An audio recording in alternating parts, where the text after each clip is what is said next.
सभी दर्शकों को मेरी तरफ से राधे राधे, प्यार भरी राधे राधे। जैसा कि आप सभी जानते हैं कि सभी लोगों के कुछ न कुछ प्रश्न हमेशा कथा में और जब मिलने आते तब रहते हैं, तो समय की व्यस्तता के कारण आपको हम उस समय उनके आंसर नहीं दे पाते हैं। लेकिन ठीक है, अभी हमने कोशिश की है कि कुछ जो लोग आपके क्वेश्चन हमारे तक पहुंचते हैं तो उनके कुछ आंसर आप तक पहुंचाए जाएं।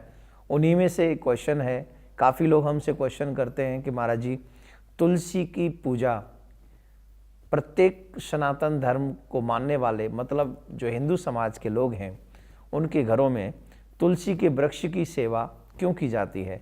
तो मैं आपको बता दूं, तुलसी का जो वृक्ष है ये प्रत्येक सनातन धर्म प्रेमी के घर में होना परम आवश्यक है। जो भी लोग, पहले एक चिन्ह होता था, ये तो जो भी भगवान को मानने वाले हैं, जो सनातन धर्म को मानने वाले हैं, जो हरि प्रेमी हैं, उन सबके घरों में, सभी के घरों में तुलसी का वृक्ष हुआ करता था, तुलसी का पौधा हुआ करता था। इसका जीता जागता प्रमाण हमको रामायण में मिलता है। जिस समय श्री हनुमान जी महाराज लंका में श्री सीता मैया का पता लगाने के लिए गए, उस समय वहां पर पूरी लंका में सिर्फ तुलसी के एक पौधे ने ये हनुमान जी को बताया कि पूरी जो लंका है यहाँ पर कैसे लोग वास करते हैं और जहाँ पर एक भक्त रहता है उस भक्त की पहचान क्या थी। तो रामायण में इसका प्रमाण मिला, रामायुध अंकित ग्रह शोभा वर्णि न जाय, नव तुलसी का वृंद तहाँ देख हरस कपीराय। क्योंकि तुलसी के बिना भगवान भोग नहीं लगाते, तुलसी भगवान को बहुत प्रिय है, इसलिए तुलसी हम सब के लिए मोस्ट इंपॉर्टेंट है, हम सभी के घरों में। और कहते हैं जिनके घरों में तुलसी की पूजा होती है, जिनके घरों में तुलसी का पौधा होता है, उनके घरों में कभी दरिद्र नारायण प्रवेश नहीं करते, वहाँ पर हमेशा ही नारायण माँ लक्ष्मी के साथ में वास करते हैं।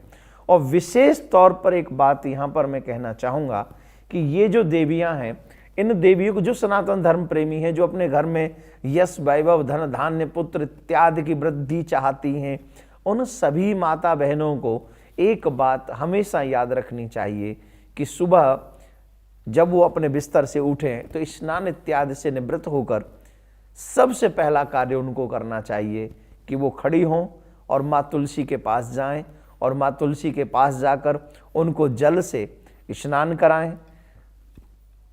पुष्प इत्यादि हो तो वो पुष्प इत्यादि उनको चढ़ाएं। पुष्प इत्यादि चढ़ाने के बाद वहाँ दीपक जलाएं और उनकी प्रदक्षिणा करें, उनकी परिक्रमा करें। ये सब करने के बाद आप सबको तुलसी माँ क्या देती हैं?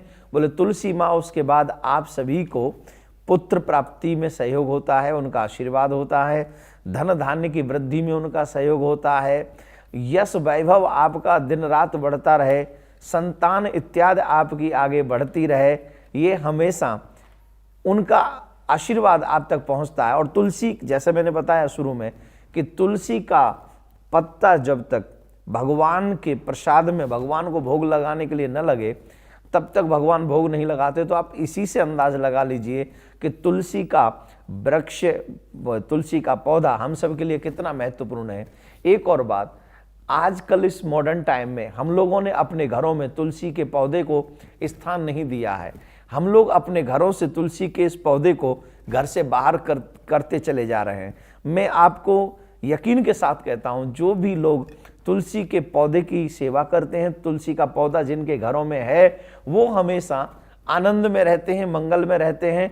और जैसा कि आप सभी जानते हैं, सौभाग्यम संततिम देव धनम धान्यंच में सदा आरोग्यम शोक समनम कुरुमे माधव प्रिय।